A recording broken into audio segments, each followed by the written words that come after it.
पुण्यामध्ये मी आली. आता हडपसरमध्ये बस आहे आणि मला बसायला जागाच नव्हती.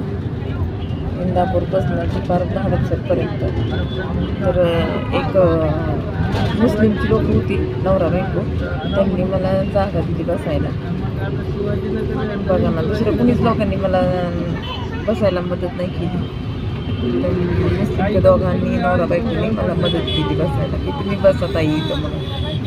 मला इतकं त्यांना म्हणजे मला इतकं कौतुक वाटलं त्यांचं. एवढ्या अख्ख्या गाडीमध्ये आम्ही दोघं तिघजणी उभ्या होत्या, पण कोणी नव्हतं मग की बसा म्हणून. पण त्या ताईने आणि त्या दादानी मला बसायला जागा दिली.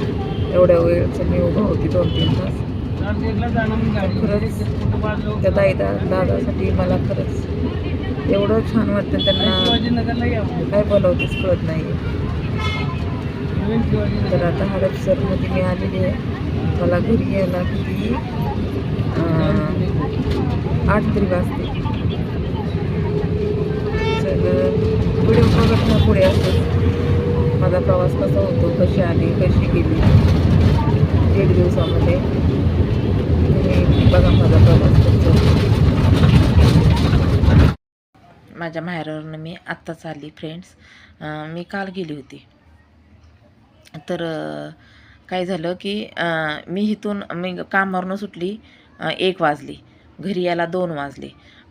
स्वारगेटला जायला मला 2 वाजले, बसमध्ये बसायला 2:30-3 वाजले असतील. म्हणून मला घरी जायला 3 वाजले 9 वाजले. इंदापूरमध्येच 9 वाजले मला. तर मग माझी बहीण इंदापूरमध्ये आहे ना, इंदापूरमध्ये तिला दिलेला आहे. तर मग ती मला काय म्हटली, तू माझ्याकडे ये, मग आपण जाऊया म्हटली उद्याच्याला. तर मी काय तिला म्हटलं, नको अगं, मी उद्याच्याला जाणार आहे, मी तिकडं, मला काय कामामुळं मला वेळ नाही आहे.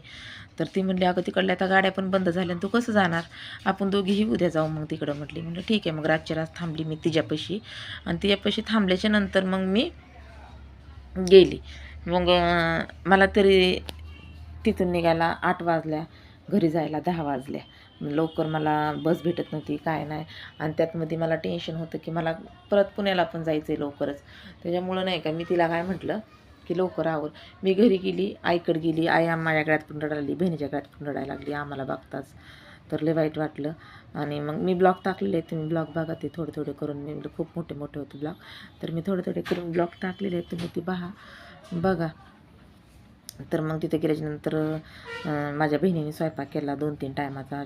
परत भाजी केली, आईला वल्लाला जेवायला घातलं. काल तिने रात्रीपासून 2 दिवस झाले तरी काही खाल्लेलं नव्हतं, काय नाही. मग बहिणीने स्वयंपाक वगैरे केला, ते चारला, आम्ही जेवलो. आणि मग मी म्हणलं आईला निघते, म्हणलं मी तिथं किती थांबले असेल, 1.5 तास किंवा 2 तास, याच्यावर नाही थांबली. मग निघाल्याच्यानंतर पण आई रडायला लागली. त्यांना समजवलं की नको काय बोलू, काय नको महाग लागू त्याच्या. ती म्हणजे नाही, मी काय बोलतच नाही, पैसे नव्हते म्हणून मी त्याला पैसे मागत होते. ती येऊन मारायला लागला. बापाला पायपाने मारलं आणि आईला काय मारलं माहीत नाही आहे. तिला हाताला 2 टाके पाडले आणि हाताला काळं निळं झालं. इतकं नसतं मारायचं की आईबाप, इतकं म्हणजे काय मारायचंच नसतं आईला. शिवी पण नाही, त्यांनी एवढ्या घाण शिवी दिल्या आईवडिलांना. त्यांच्या 2 बायका, मोठ्याची बायको आणि छोट्याची बायको, ही नवऱ्याच्या डोक्यात घालून देतात आणि मग ती आईबापाकडेच महाग लागतात. तो मोठा पण तसंच आहे आणि तो छोटा पण तसंच आहे. त्याला समजायला गेलं तर त्यांनी ब्लेड घेतला हातावर मारायला लागला, असा करायला लागला. मग कसं समजायचं त्याला, सांगा बरं फ्रेंड तुम्ही. मग आम्ही काय सांगितलं नाही, काय नाही, आम्ही आलो निघून. मग दोघी पण तसंच. तर मला एवढा उशीर झाला ना, खूप उशीर झाला मला. तर व्हिडिओच्या माध्यमातून मला एवढंच फक्त सांगायचं आहे की आईबापावर कधी हात नाही उचलायचा आणि घाणेरडं कधी शिव्या नाही द्यायच्या. आईबाप म्हणजे आपल्यासाठी देव असतात, पण आईबापाला असं नाही करायचं. आणि आम्ही 7 जण बहीण भावंडं. तर आमच्या आईबापाने, आम्ही 5 मुली पहिल्या झाल्या, तर 2 आणि मुलं नंतर झाली. तर मुलांना खूप जीव लावला आणि मुलींना नाही एवढा लावला. तर तिला आता पश्चाताप होतोय की माझ्या मुलींना जीव लावला असता बरं झालं असतं, मुलांना नाही लावायला पाहिजे होतं. तर आज मुली कामी येतात. तिला आजारी पडलं, तिला खायला घरात काय नसलं की आम्ही देतो. ती बारामतीवाली बहीण, मी माळशिरसवाली, इंदापूरवाली काय ती गरीबच आहे, तिचा पैसे काय नाही. आणि मी आता आईच्या हातात 500 रुपये दिले. मला जायला थोडा खर्च झाला, मला पण 500 रुपये खर्च येण्या जाण्याला लागत होते आणि आईला 500 रुपये दिले.